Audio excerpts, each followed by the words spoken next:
And that music is called Iberia by Blaine and Stephen. This is Democracy Now!, democracynow.org, The War and Peace Report. I'm Amy Goodman. As we stay in Washington now with Phyllis Bennis. Phyllis Bennis is with the Institute for Policy Studies, a fellow there, specializing in Middle East and United Nations issues. Her books include Challenging Empire, How People, Governments, and the UN Defy U.S. Power, and Understanding the Palestinian-Israeli Conflict, primer. Phyllis, can you talk about what happened at the United Nations this weekend? Well, as we've seen so many times before, Amy, we had an instance of the United States preventing the Security Council from taking any action in the crisis in Gaza, whether it would be an actual move to impose a ceasefire, but they even went further than that to prevent even a statement from being issued, the sort of the lowest level of response from the Security Council.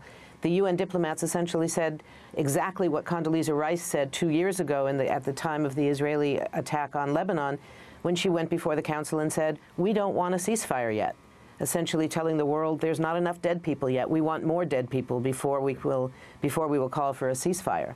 And that has been the consistent position of the Bush administration, including President Bush himself on his weekly radio address. And it was the same position taken this weekend. This was now the second time that the Council has discussed the issue. Unfortunately, despite some discussion among non-aligned countries on the Council and off the Council about the importance of forcing the debate to be public, demanding a public meeting, having the resolution as a proposal on the table, and force the U.S. to publicly use its veto, that there wasn't enough courage in the Council to even make that happen. So all of this happened behind closed doors in what are known as informal consultations, meaning the Council members just talk among themselves. They come out and one or another or several spokespeople say, sorry, we couldn't reach agreement, and then they put their own different national spin on it.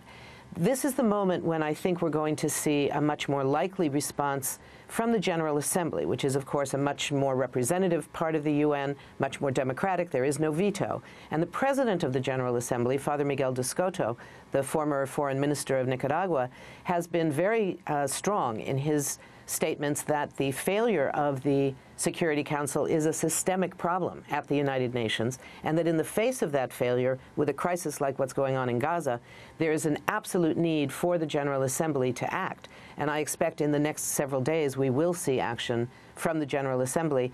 The Security Council is scheduled to meet again today. I don't anticipate that the result will be any different than what we saw over the weekend. The UN General Assembly President, Father Miguel de Soto of Nicaragua, did something unusual. He went to the microphone of the UN Security Council. Can you talk about the significance of this? This was a very interesting move because traditionally, it's not a rule, but by tradition, the General Assembly President does not participate in the discussions of the Security Council. In general, I must say that the past presidents of the General Assembly, who are appointed as individuals, they're not there to represent their country, they're there as an international diplomat, they've taken very soft positions. They've not really functioned as political actors in the UN context. The experience that we've had just in the last couple of months that Father Miguel has been the president, he has taken a much more assertive position, has taken much more responsibility as the president of the General Assembly, the most important part of the United Nations, in fact, because it represents every member state. So his going to the Council, walking into the room, coming out and talking to the press was quite unprecedented and very important, as was his statement, where he identified the failure of the Council as a systemic problem of the United Nations and talked about the international law violations that are part of the Israeli invasion. Certainly this was before the ground invasion, but even with the air attacks, the obligations of an occupying power that are being directly violated by these military assaults. And for the President of the General Assembly, arguably the highest ranking official of the United Nations, to say that was very important, and it really exposed the failure of the Security Council and the impact of the United Nations being so controlled in this situation by the United States. That's something that I think many at the UN and many around the world are looking to for major change with Barack Obama's presidency, who has claimed that he has a far greater commitment to internationalism and to the rule of law and to the United Nations, making again the UN ambassador to the U.S. A cabinet-level position. These are all symbols that perhaps we will see some change in the U.S. posture towards the UN. There have been massive protests all over the world. Thousands of people marched in New York, among many other cities, this weekend against the Israeli attack on Gaza, holding up signs around the issue of divestment from Israel. Can you talk, Phyllis, about the significance of this movement?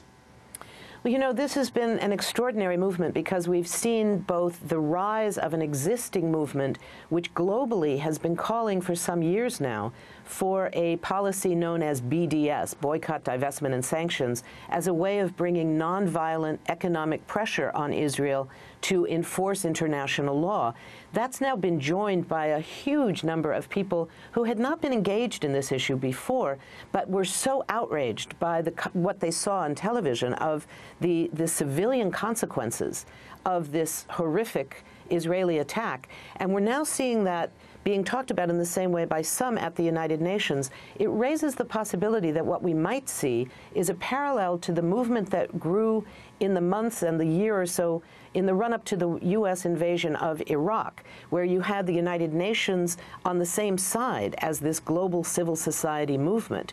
And I think that there is some great hope among civil society activists, those who are, such as the activists inside Israel, who sat in on the tarmac of the military airfield to try and prevent the planes, the bombers, made, of course, in the United States. The work here in the U.S. of the U.S. campaign to end Israeli occupation, focusing on the U.S. military aid, all of that is now being joined by statements coming from various parts of the United Nations, from the Special Rapporteur on Human Rights in the Occupied Territories, Professor Richard Falk, who, of course, has been on Democracy Now!, Father Miguel Descoto, the current president of the General Assembly, have referred to the role of civil society. And, in fact, Father Miguel has referred to the importance of the UN following the example of civil society in considering these kinds of sanctions, perhaps military sanctions, against Israeli violations. So it's a very important collaboration that we're now seeing on the rise again between civil society and social movements and the United Nations. I wanted to go to Beersheba right now in Israel, to Nev Gordon, chair of the Department of Politics and Government at Ben Gurion University of the Negev in Israel. He's author of the book Israel's Occupation. We just heard a description of the rockets going as far as the Negev.